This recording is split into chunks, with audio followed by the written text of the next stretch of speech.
Saludos, señores, aquí en El Punto con Johnny Rodríguez. Don Johnny. Muy buenas noches, Marino Ramírez. Cuénteme. Mucha lluvia. Sí, pero hace mucho calor, no estoy Sí, entendiendo el asunto. También, bueno. Lluvia y calor.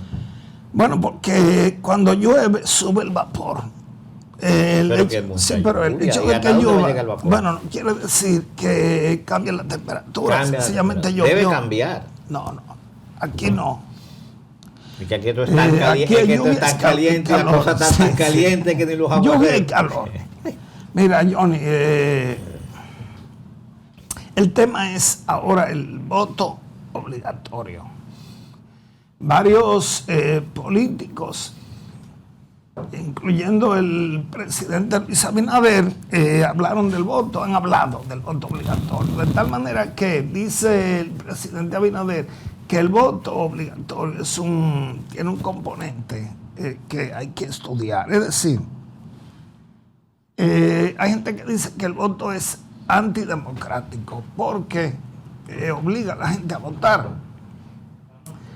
Y otros dicen que debe votarse porque eso hace que la democracia se fortalezca. Bueno, dos puntos entre muchos. En países como el Perú el voto es obligatorio, pero no es que el voto sea obligatorio por un partido, no es. Usted puede hasta votar en blanco. O sea, lo importante es votar. Y aquí hay un problema, es que la gente no quiere votar. ¿Por qué? Bueno, porque no le resuelve nada. El Estado, las cosas básicas no las ha resuelto.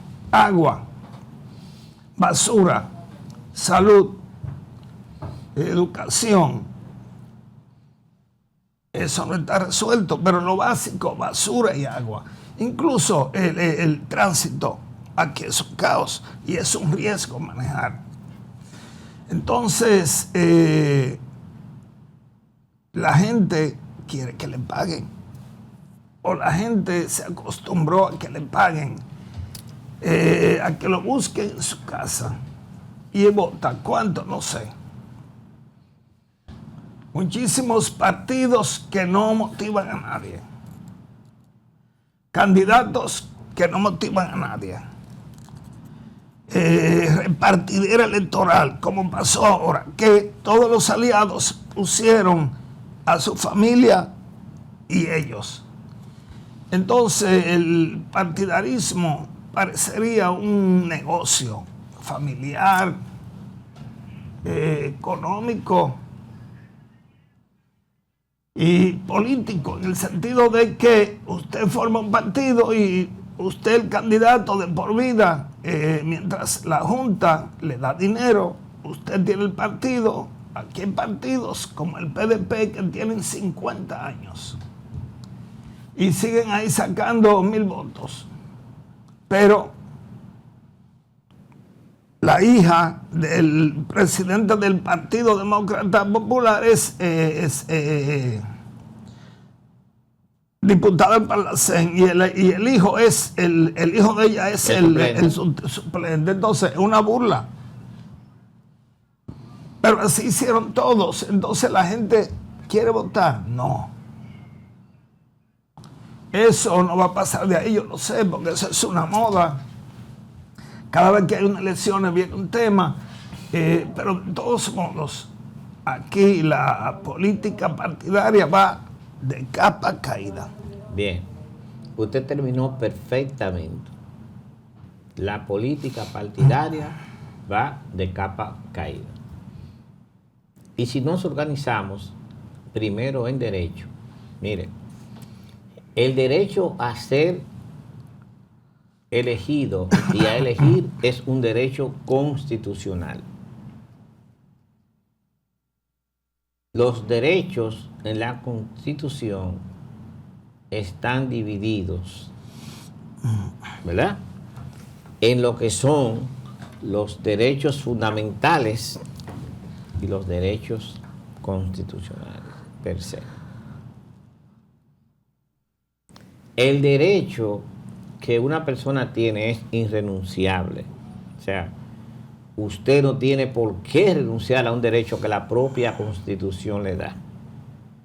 Entonces, dentro de lo que la Constitución le da, le dice derechos y deberes. ¿Qué cosas, a cuáles cosas tú tienes derecho y cuáles son tus deberes? Y en la parte que se refiere al voto, en ningún lado dice, usted está obligado a votar.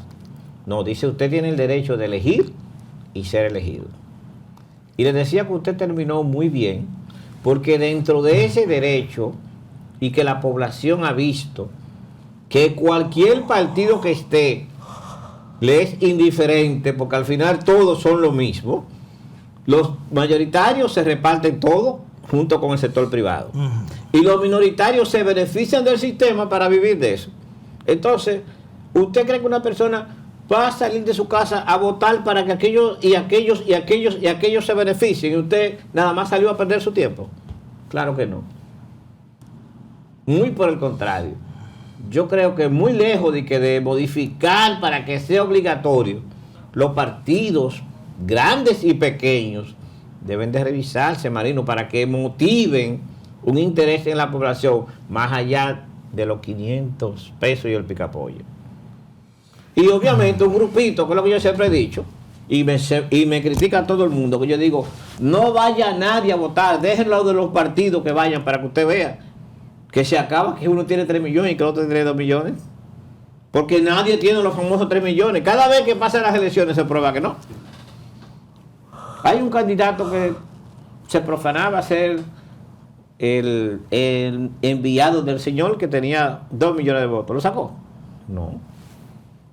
El gobierno que de manera natural, y cuando digo natural me refiero a la nómina más los dineros, demostró que tiene posibilidad de que, Marino, de mover los votos. No tiene 3 millones. Pero es que no puede llegar a 3 millones. Porque esta es una población de 8 millones donde a la mayoría no le interesa ese tema porque, dígame. Sí, no. Además, Marino, sobre todo en el aspecto salud, ¿usted sabe qué población aquí tiene más de 60 años? Un 20%. Muchos. Y si a esa gente lo menos que le hace es que aunque hayan trabajado ni siquiera tienen seguro cuando llegan ahí, dígame, ¿para qué y por quién van a votar? ¿Y qué partido me puede decir a mí que sí, que ha discutido y ha peleado y ha bregado por esa gente? Nadie. ¿Para quién no es un secreto que la seguridad social es un negocio para el sector privado? Un negocio del sector privado, apoyado por los políticos. Todos los partidos. Ninguno ha hecho nada. Entonces, ¿cómo la población va a sacrificarse para ir a votar para que hagan los mismos que hacen todos? Porque todos hacen lo mismo. Yo me reía hoy cuando yo escuchaba que la fuerza del pueblo se va a oponer a una modificación constitucional. Marino, pero ellos son los creadores de la actual constitución. Tiene 39 modificaciones. La más seria, la más profunda, la más compleja, la más, porque hay que a César lo del César, la más beneficiosa de todos, la del 2010, que impuso, negoció, facilitó Leonel Fernández y los demás partidos aliados. ¿Sí o no? Y en el 15 la modificaron para favorecer a Danilo Medina. ¿Con el apoyo de quién? De todo el mundo. No, Leonel Fernández. Pero la hicieron. Porque Danilo está imposibilitado. Pero la modificaron para perjudicarle. Sí. Pero la modificaron. Con el apoyo de que de todo el mundo que entendía, ¿verdad? Que no se le podía darle continuidad a Danilo. Y yo lo apoyo porque ya se estaba poniendo loco. Ya, aparte de que se cogió la justicia, la Procuraduría, los ayuntamientos, el Senado, el Congreso en su conjunto. Era loco que estaba. Y cercó el Senado con los militares. No, de todo, porque ya se puso loco. Y realmente había que pararlo, no por él. Ojo, señores, no tengo nada en contra de Danilo, por el país. Porque de ese lado sí quiero felicitar al sector privado, Marino. Sí. Sí, porque el sector privado siempre interviene para evitar una crisis. Y eso está muy bien, porque en verdad la crisis no le conviene a nadie. La crisis vamos a terminar en un Nicaragua, en un Venezuela. Entonces ahí tenemos que tener cuidado. Y ahí también, porque la vida tiene luces y sombras. Al sector privado hay que agradecerle el desarrollo del país y la estabilidad. La estabilidad de este país no depende, ni ha dependido de los políticos. Eso era cuando Balaguer, cuando Peña Gómez, cuando Juan Bosch. En aquellos momentos, las crisis marinos fuertes, ellos se sacrificaban. En este momento, Marino, ninguno de esos partidos y eso, yo no diría líderes, sino jefe político de los partidos, se sacrifica por nada, Marino. Todas las negociaciones tienen que ser en base a que a mí me convenga. Y se reparten las cosas y relativamente está bien con la asesoría del sector privado, que yo no sé por qué la Fiscalía o la Procuraduría General de la República, Marino, en los casos de corrupción no tiene ningún empresario de renombre involucrado. Porque si usted se pone a ver las compañías que mencionan en las operaciones marítimas, ¿cuáles son las tradicionales? Ninguna. ¿Cuál es el empresario tradicional que está ahí? Ninguno. Y usted me va a decir a mí que esos grandes negocios se hacen de espalda a ese grupo económico que hay en este país, cuando realmente todo lo controlan. No de manera fraudulenta, sino de manera legal, porque ese es un negocio. Ahora bien, entre políticos y empresarios, finalmente pierde el pueblo. Y el que lo dude, que miren las leyes de banco, que miren la ley de seguridad social, que miren la ley de telecomunicaciones, a ver cuál de esas leyes favorece a la población. Ninguna. ¿Y cuál es el político que le interesa que se modifique eso? ¿Cuál es el partido que le interesa que eso se trabaje? ¿Usted ha escuchado a algún partido diciendo, no, porque aquí hay que modificar la ley 18302, porque esa ley monetaria y financiera nada más perjudica a los ahorrantes y al pueblo? No, nadie. ¿Usted ha escuchado a un político, más allá de este muchacho del Partido Reformista, que ese era su tema, tocar el tema de pensiones y la seguridad social? Botello. Sí, Botello. ¿Quién más? Botello se quedó solo, Sí. vociferando. Lo dejaron solo. Porque que ese es un negocio cerrado. Los fideicomisos, modelos nuevos ahora, porque antes era simplemente, ¿cómo era que se llamaba? Administración público-privada. Pero en la administración público-privada, ¿qué pasaba? ¿O qué sigue pasando? Que el gobierno hace la cosa y se le entrega al sector privado, porque ahí es que está la eficiencia administrativa. Bueno, es lo mismo que ha hecho el Fomper. Lo mismo. Es lo mismo, ahora bien. O sea, le han cambiado el nombre, todo el mundo le cambia el nombre, pero la rutina Es la misma. es la misma. Ahora, por eso te digo que lo único realmente que salvaría con el tiempo el sistema electoral es el voto obligatorio. ¿Pero por qué obligatorio? Déjame decirte. ¿Pero por qué? Que si a mí no me interesa es que una la cosa. gente, bueno, es que la gente al final no va a votar, Johnny. ¿Por qué? Sí, sí, es que yo estoy de Pero tú lo acuerdo has que no dicho. vote nadie. Oye, tú lo dijiste. 35 partidos. Y ninguno reúnen el 50% del padrón electoral. ¿Por No, qué? no, no. Porque la gente no quiere votar. Que no le interesa, que siga repartiendo. No, porque no le resuelven nada. Y Perdón, que no les resuelve nada al país. No, al país. Y menos a ellos. O sea, a manera individual, por eso es que hay tanta corrupción. Ahí venimos ahora. Por eso es que tenemos que caer en la delincuencia. Porque hay que sobrevivir, Marino. Y si ese grupo de pulpos se lo están llevando todo, ¿con qué vive la gente? Asaltar. Bueno. ¿Usted me entiende? O sea, de algo tiene que vivir la población. O sea, si yo no puedo trabajar y tener un salario que me permita realmente cubrir las necesidades de mi familia, e entiéndase, como el gobierno no me da salud, cubrirla yo ¿con qué? Con dinero. Porque con un salario nadie puede cubrir una salud, aquí de nada. Porque usted va a un médico y la simple consulta, la diferencia, si usted tiene seguro, la diferencia es 3 y 4 mil pesos.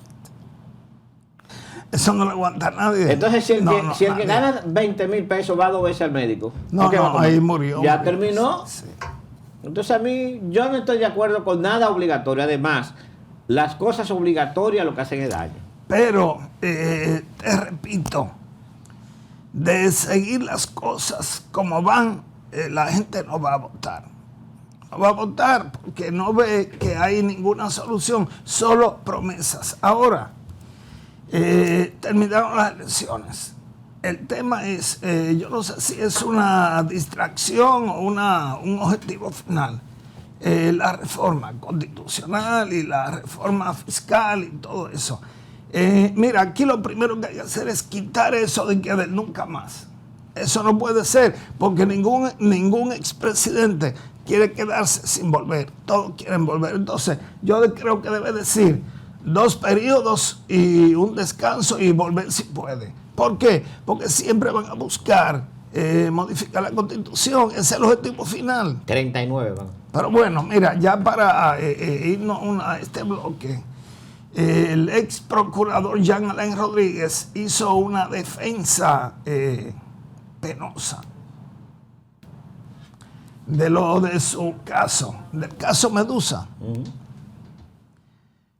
Todas las penalidades que le han pasado, su familia, pero no dice él que él llamaba a los medios, llamaba a los dueños para que cancelaran periodistas. Hizo una mafia en la Procuraduría que él dice, mi mejor amigo, dice él, me traicionó, Cano. Cano. Sí, Cano lo traicionó, lo vendió.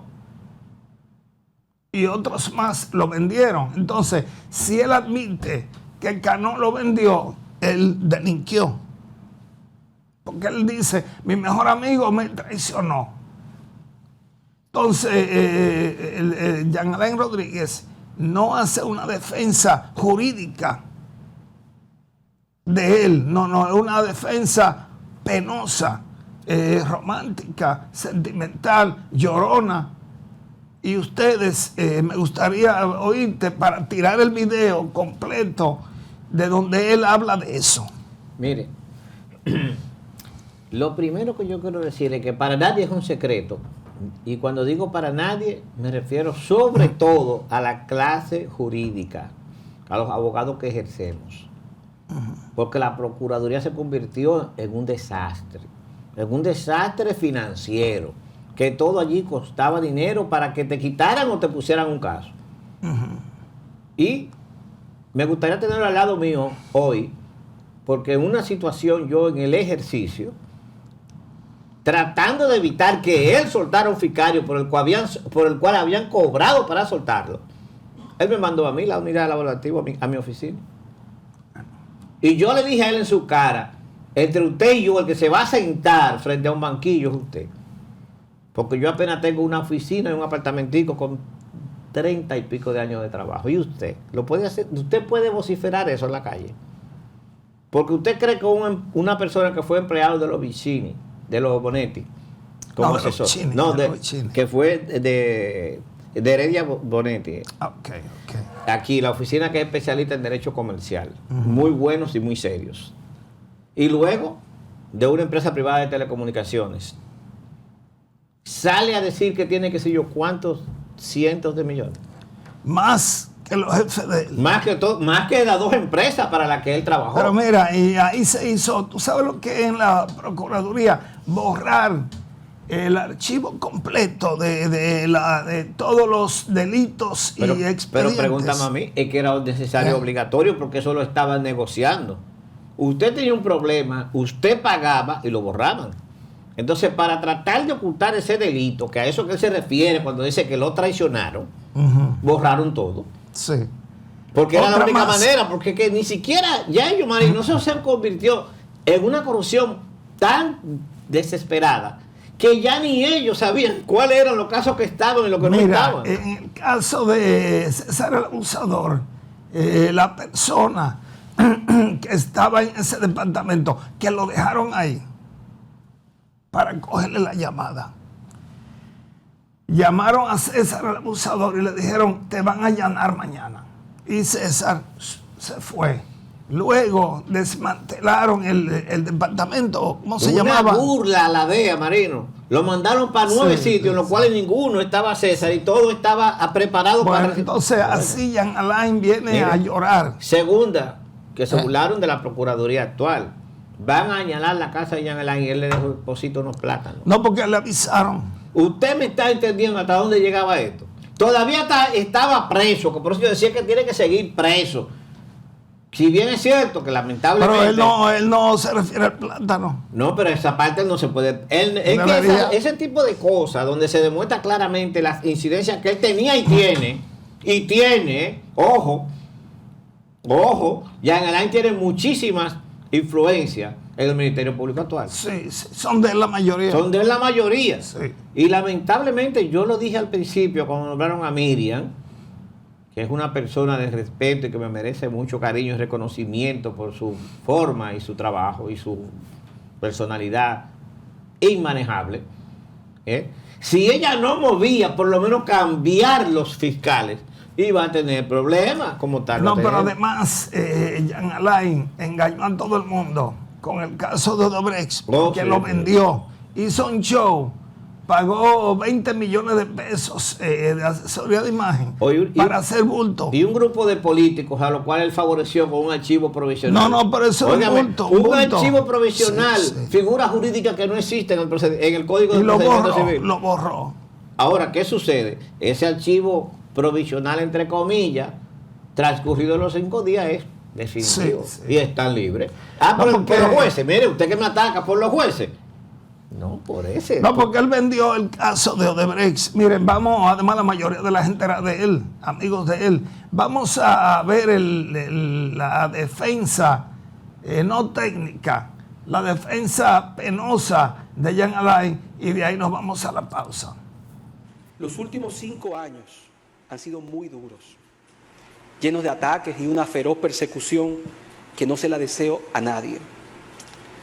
Además de lo que se ve, lo obvio, sepa usted, magistrado, que durante este proceso, a modo de ejemplo, he perdido a mi abuela, mi hermano murió de un cáncer, mi padrastro murió de un infarto, mi padre biológico enfermó y fue llevado a una clínica mientras me observaba en la televisión que me paseaban esposado con casco y chaleco antibala. Luego de estar en la clínica, murió también. Mi madre y mi esposa han perdido su salud y la paz. Mi familia entera está sufriendo y sigue sufriendo. Mis hijos están creciendo sin el acompañamiento integral de un padre. Durante este proceso he tenido que operarme en 5 ocasiones los ojos. Cargo con un grillete electrónico que lesiona mi salud ante la inflamación que ha generado esta persecución política, habiendo depositado ya 3 certificados de especialistas indicando que es lesivo a mi salud. Y si no lo sabe, sepa usted que cargo con 3 enormes piedras en los riñones que hace más de 3 años debí sacarlas y no las he podido sacar para no retrasar ni un día este proceso. Sí, honorable juez, y usted no lo sabe. Cada vez que usted me ha visto en esta sala, en las más de 100 audiencias que hemos tenido, de más de 12 inhumanas corridas horas, he cargado con esas 3 piedras, con ese dolor, y aún así no he fallado a una sola audiencia por ese motivo. Como parte de esta venganza, estos señores le enviaron esa absurda acusación al gobierno de los Estados Unidos. Y luego de tener más de 20 años de excelentes relaciones con ese amigo país, le solicitaron y le insistieron día a día que me quitaran la visa a mí y a toda mi familia. Dicen que eso se soluciona cuando se soluciona esta acusación. Y puedo vivir con que lo hagan conmigo, a pesar de que haya perdido todo mi historial médico en Estados Unidos. Pero que lo hagan con mi esposa y con mis 2 hijos menores de edad es un acto de crueldad, abusivo, con el cual no estaré conteste nunca.